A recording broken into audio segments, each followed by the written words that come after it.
Oi, gente, tudo bem? Hoje eu tô aqui com a gerente da Central Estadual de Transplantes de Goiás, Catiúcia Freitas. Muito obrigada por vir conversar com a gente, explicar um pouquinho de como que é esse processo. Eu que agradeço, né?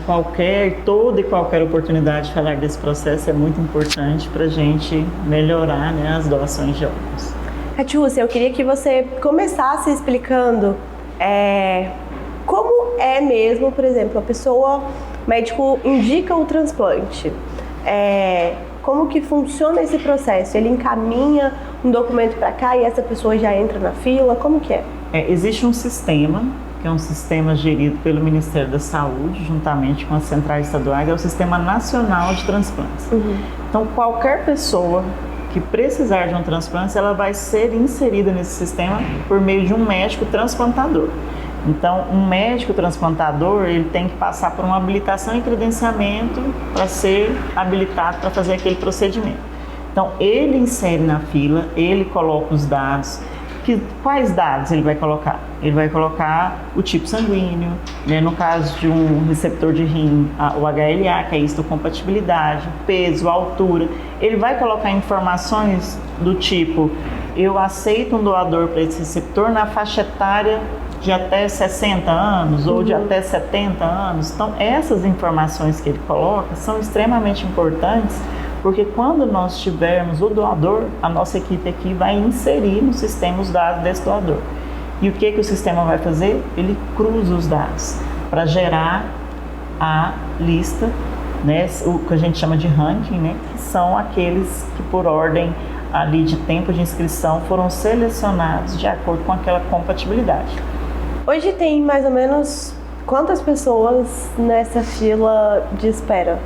Em Goiás, cerca de 2.000 pessoas, no Brasil, cerca de 65.000. E aqui em Goiás, eu sei que a gente é um dos que mais faz cirurgia, é isso? Ou é um dos que mais recebe doação? Nós transplantamos rins, nós estamos aí entre os 10 estados que mais transplantam rim no país, mas Goiás faz o transplante de medula, de fígado, vai começar a fazer também pâncreas e pâncreas rins no HGG e córneas, né? Então todos esses transplantes nós já realizamos no estado. Coração não faz aqui ainda? Ainda não, mas nós encaminhamos todos esses pacientes para outras unidades, né, hospitalares de outros estados. Então todo paciente que precisa de um transplante cardíaco, pulmonar ou pediátrico que não é realizado aqui, ele nos procura, a gente faz o agendamento fora, via tratamento fora de domicílio, né, que é o TFD, e esse paciente é acompanhado em uma unidade transplantadora de outro estado. E aí, quando recebe a notícia de que encontrou, por exemplo, eu tô falando com muito coração, mas é porque, por conta desse caso do Faustão, acho que ficou mais em alta, assim, mas assim, encontrou o órgão, avisa a família já vai para o hospital. Só que antes de encontrar o órgão, avisar a família, acho que é algo que foi bem discutido essa semana, quando o Faustão fez a cirurgia, esse processo, ele pagou. Não tem como, né? Não tem como. Pagar para furar a fila, digamos assim. Não tem jeito, igual a gente explicou, né? O sistema, ele gera automaticamente, não é uma pessoa que escolhe quem vai receber. É o sistema que cruza as informações para decidir quem vai receber. E aí pode ser que o primeiro da fila que foi selecionado está gripado. Ele não está em condição naquele momento de fazer o transplante. Que foi o caso do MC Marcinho, né? Precisava de um transplante também e estava doente. Ele chegou numa gravidade máxima a ponto de que não adiantava mais. Se ele fizessem o transplante dele naquela condição, ele iria morrer no centro cirúrgico. Então, por isso, ele foi retirado da lista. Mas tem pessoas que às vezes vai sair o órgão e ele não está em condição naquele momento de receber. Aí o médico, se ele não aceita o órgão para aquela pessoa, ele tem que registrar. É o que a gente chama de formulário de recusa. Isso tudo fica arquivado para a gente comprovar que aquela pessoa não recebeu aquele órgão por aquele motivo. Ele foi contemplado, mas por algum motivo ele não recebeu. né? Seja porque estava com algum exame desatualizado, seja porque ele estava doente. E né? ele continua na fila. Mas ele continua na fila, exatamente. Às vezes ele vai ficar o que a gente chama de semi-ativo por um período, e quando ele estiver em condições novamente, ele retoma para a fila na mesma colocação que ele estava. E aí você estava explicando que alguns órgãos, por exemplo, precisa ver a questão de peso, de idade, se é compatível, além da questão de compatibilidade de sangue, né, e todo o resto, você precisa ver também questão de peso, idade, se bate para poder pegar para aquela pessoa. Exatamente. Vamos dar um exemplo. Você não pega um coração de um adulto e coloca em uma criança, né, por causa do tamanho.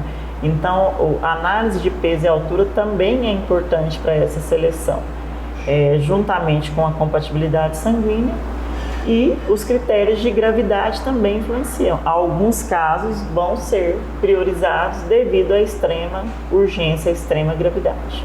Depois que a família é avisada, a central dá algum suporte, por exemplo? Eu não tenho como ir para Brasília, por exemplo. A central tem alguma forma de dar suporte para essa família? Você fala no caso de um transplante? Isso. Então, por exemplo, a pessoa está inscrita. Geralmente, quem inscreveu em uma fila de outro estado, ele está morando em outro estado, ele muda, né? A não ser os casos de Brasília, que pela proximidade, aqui talvez a pessoa até fique aqui. Mas se necessitar de um apoio, já tivemos casos no interior de rins, era pediátrico, de rins que iria para São Paulo, no transplante a gente providenciou um transporte aéreo. Então, sim, a gente tem condições de ajudar essa pessoa no transporte, caso ela precise do estado para chegar até o local do transplante. Eu acho que é muito importante a gente falar também sobre doar órgãos, né? Você falou que hoje em Goiás nós temos uma fila de mais ou menos 2.000 pessoas. E, assim, falar que não morre pessoas compatíveis, acho que a gente está sendo... Na verdade, a gente tem uma recusa muito alta, né? O ano passado tivemos 531 casos de morte encefálica. E a família não doa. E nós tivemos 81 doações. Desses 531 casos, uma porcentagem foi de contraindicações, não poderia doar. Mas 68% o ano passado das famílias recusaram a doação. E esse ano o número está em 63%. Então a gente ainda tem uma recusa alta por desconhecimento, desinformação, né, por não conversar sobre isso em casa. Faz toda a diferença falar sobre o assunto em casa. Só pode doar quando é morte encefálica? Órgãos, sim. Você só doa órgãos nos casos de morte encefálica. Tem a doação intervivos também, que pode ser feita entre parentes até 4º grau. Se não for parentes com autorização judicial, nesse caso pode ser doado um rim, parte do fígado, parte do pulmão ou até a medula óssea, né?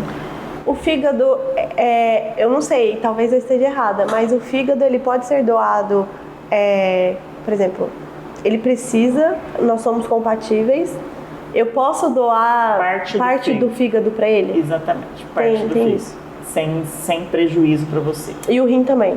O rim você pode retirar um e doar para ele, exatamente. Entendi. Olho, pulmão, coração, não tem como ver córnea? As córneas são tecidos que só podem ser doados após a parada do coração. Então existe uma possibilidade maior de doação de córneas do que de órgãos. Porque órgãos é só nos casos de morte cefálica. Né? As córneas, todos os casos de morte por coração parado, podem ser doadores entre 2 e 80 anos, se não tiver nenhuma contraindicação, alguma infecção, estar fazendo hemodiálise, tudo isso é contraindicação.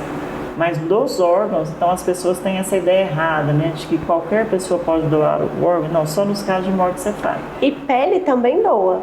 Doa. Aqui em Goiás nós não temos né, o banco de pele, mas outros estados sim. Pode doar pele, retira partes da pele que não vão deixar em evidência, né, que foi retirada, assim como o tecido ósseo. E eu queria, para a gente encerrar, que você explicasse se tem algum protocolo, por exemplo, eu quero ser doadora, preciso assinar alguma coisa para deixar isso registrado para minha família? Hoje no país, quem decide pela doação é a sua família. Então, o que a gente orienta é que as pessoas conversem sobre esse assunto em casa, porque não adianta ter um registro. E se eu for no cartório e registrar? Não tem validade. Só se tiver, assim, ajudar a sua família na decisão, né? Porque, olha, eu lembro que ele queria tanto ser doador que ele fez um registro. Mas o registro não tem validade, porque se a família disser não, é não. O que a gente tem de experiência é que quando a família sabe qual era o desejo dessa pessoa, ela geralmente tende a concordar. Dificilmente ela vai contra um último desejo, né? Não, mas ele sempre disse que queria ser doador. Então isso faz toda a diferença. A gente tem experiência com casos de adolescentes que morreram e que os pais tinham escutado em casa que ele queria ser doador de órgãos. Por isso é tão importante a conversa. Exatamente. Então essa conversa, apesar de difícil, ela tem que existir, né? É algo que as pessoas não querem. É diferente. Você fala, eu quero ser um doador de sangue, vou doar sangue semana que vem. Não vai afetar, né? Nada, o meu mas modo... na hora que você fala pra sua mãe, eu quero ser doador de órgãos. Que isso? Que história é essa? Que conversa Que boba. Conversa, vamos mudar de assunto, não é hora de falar. Então, as pessoas, infelizmente, a morte ainda, ela é difícil de ser tratada e realmente é um momento de extrema dificuldade, de extrema dor para essas famílias que recebem a notícia, mas que, se elas tiverem a noção e o conhecimento do desejo do seu familiar, vai ser mais fácil para elas tomar essa decisão. Catiúcia, muito obrigada. E que conversas como essas, tão esclarecedoras, estejam cada vez mais presentes para a população. Com certeza. Eu agradeço vocês pela oportunidade. É isso, eu espero que vocês tenham gostado e que tenha dado para entender um pouquinho. Até a próxima. Tchau, tchau.